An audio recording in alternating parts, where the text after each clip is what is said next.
I'll wear my hat as the new chair of the Environmental Commission very briefly, then I'm dropping back to natural features since this is the resource session. But I want to thank you for coming, and I hope you're seeing already tonight, and you will in the next 3 sessions, how extraordinary the things Ann Arbor is doing really are.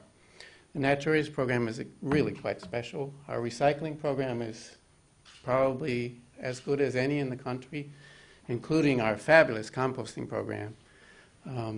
Our tree program is coming in a very different direction than it's ever come. You'll see over these next 3 or 4 sessions how, well, there probably are a handful of other cities across the country that are doing things as fabulously as we are, but not very many. You should be very proud. Now, switching to natural features, who knows what Ann's Arbor really was? Anybody? Uh-oh, she knows. Go. Oh, Ann's Arbor, it was an opening in the Oak Woods. Uh-huh. And they think it was near Huron and Ashley, Huron and First, that area.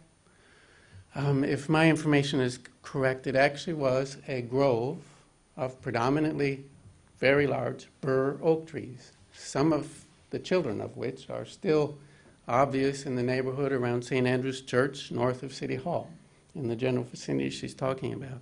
Underneath that great grove of bur oaks was a fabulous, probably 300 species long list prairie that the Indians burned every year, as Jason just told you.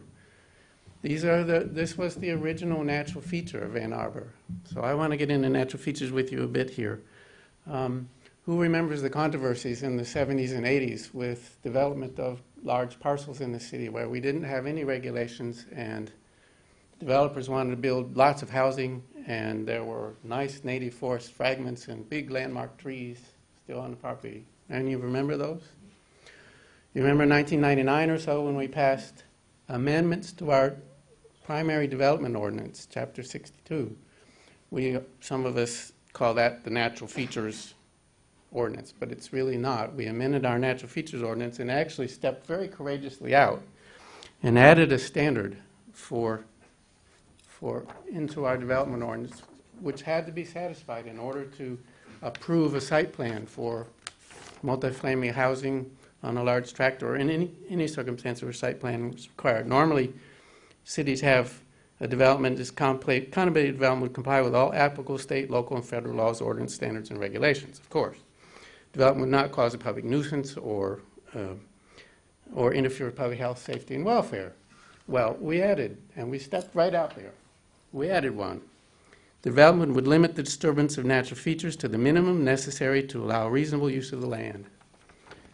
It took a very controversial way of doing business in Ann Arbor into a very peaceful one because staff quickly learned how to channel those bringing permit applications to the city through their process wherein they were told essentially, if you don't do that, minimize your impact on the natural features, you can't get a permit through very easily. You'll have a lot of controversy and it'll take you longer.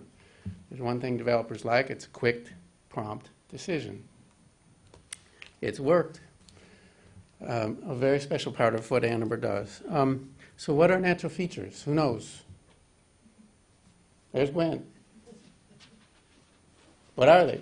Oh, well, they're the trees, they're the forest, they're the river, they're the watershed. Okay. So on my list, and in part you've seen that through the description of Natural Areas program, are woodlands, or our native forest fragments, or really the natural areas of the city. We have some wetlands, we have waterways and floodplains, very important part of it, which Laura and the water resources people in the city are very expert about. But the part I want to talk about a little bit, forests, native forest fragments, and stewardship.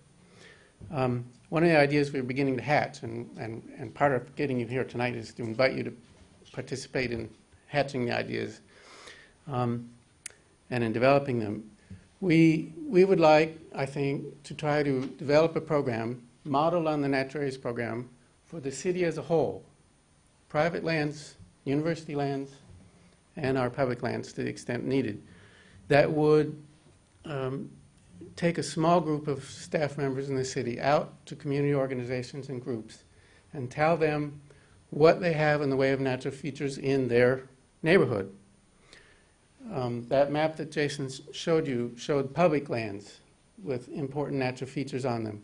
If you present the same map with all of private lands that have important natural features on them, you'll see the fabric of that knits its way across much of the city. There are many places where we could develop a much more sustainable landscape, a much more sustainable way of using and relating to our land around us that we live in, if we knew how to do it. And so the kind of program that we're thinking of trying to hatch is one where we do outreach and education and stimulating people to know what's in their backyard.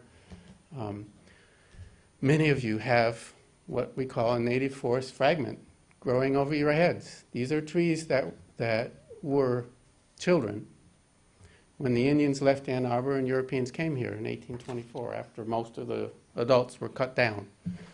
These are trees that came on properties that were never plowed or farmed, so the seed stock in the soil has begun to recover. These are trees that are typically 160 years old. These native forest fragments will not go another step without our help. They will be invaded by invasive species. Who knows what they are? Am I down to? Yeah. Oh, good. 20 years ago, I would not have gotten those hands in this room. It's just astonishing to see change. Come join us in this endeavor. Thank you.